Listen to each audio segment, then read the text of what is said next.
삼정의 문란으로 억울하게 세금을 내야 했던 농민들의 가정경제는 당연히 파괴될 수밖에 없었습니다.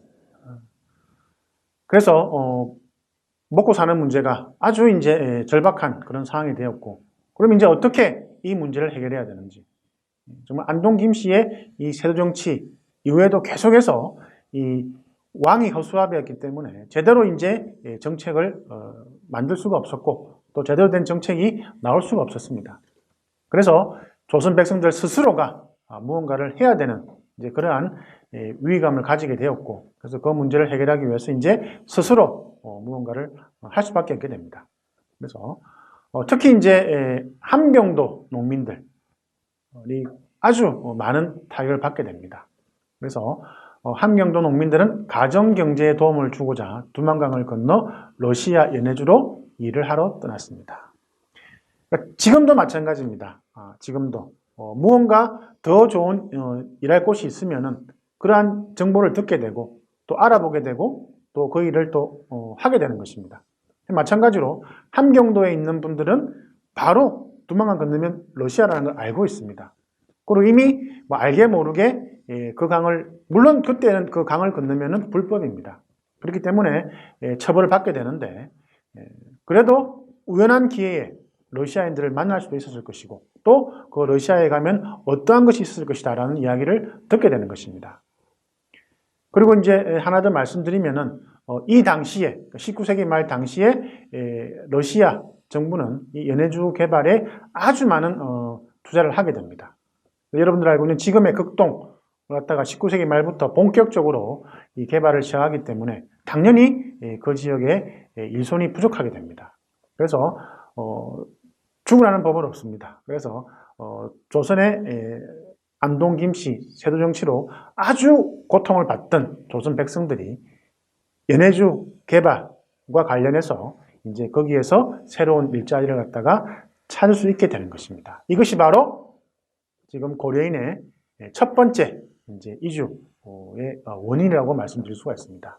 그래서 당시에 조선과 러시아는 외교관계가 없었기 때문에 두만강을 건너 러시아로 가는 것은 불법이었습니다. 자, 외교관계가 없으면 당연히 그 국가를 갈 수 없습니다. 그리고 당연히 처벌을 받게 됩니다. 그렇지만 그 당시 우리 조선 백성들이 얼마나 배가 고팠으면, 얼마나 힘들었으면 이러한 사실을 알고 있음에도 불구하고 두만강을 건널 수밖에 없다는 겁니다. 그래서 러시아 정부도 연해주 개발을 하는데 일손이 부족했기 때문에 이 조선 사람들이 불법적으로 두만강을 건너 오는 것을 갖다가 암묵적으로 허용을 했습니다. 그러니까 정말 불법적인 이러한 그 상황에서 사실 러시아 정부와 이 함경도, 특히 함경도에 있던 이 조선 백성들과의 어떤 그 이해관계가 맞아 떨어졌기 때문에 두만강을 건너는 함경도 백성들이 점차적으로 증가를 하게 되는 것입니다. 그래서 처음에는 사실 이제 두려움을 가지고 갑니다. 당연히 두렵지 않겠습니까? 그 두만강을 건너야 되는, 건너서 이제 어떤 사람이 사는지. 물론 이제 옆에 이웃이 이제 갑자기 한 달간 사라져 버립니다. 이제 보니까 옆에 잘 알던 사람이 안 보입니다. 어느 날 보니까 이제 또 집에 있더란 말이죠. 그 집에 가서 이제 물어봅니다. 어디 갔다 왔느냐? 아주 조심스럽게 이야기합니다. 두만강 건너서 러시아 연해주를 갔다 왔다. 거기 가서 일을 하고 돈을 벌고 돌아왔다. 그러면 또 뭐 이런 이야기가 나오겠죠. 뭐 위험하지는 않느냐, 뭐 돈을 얼만큼 주느냐, 다시 말씀드리면은 이제 이러한 사례들이 하나하나 이제 나타나면서 이제 소문이 막 퍼지게 되면서 조선에서는 더 이상 살기 힘든 그런 조선 백성들, 특히 함경도 농민들이 이 그룹을 만들어서 아니면 개인적으로 해서 이제 한 명 한 명씩 두만강을 건너가게 되는 것입니다. 자, 여러분들 지금 제가 드린 말씀 어떻게 생각하고 있습니까?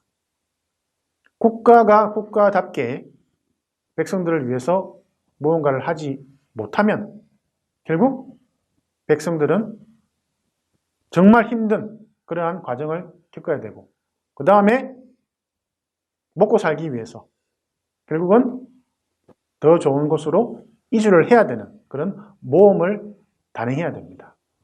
정말 목숨을 걸고 두만강을 건너는 것입니다.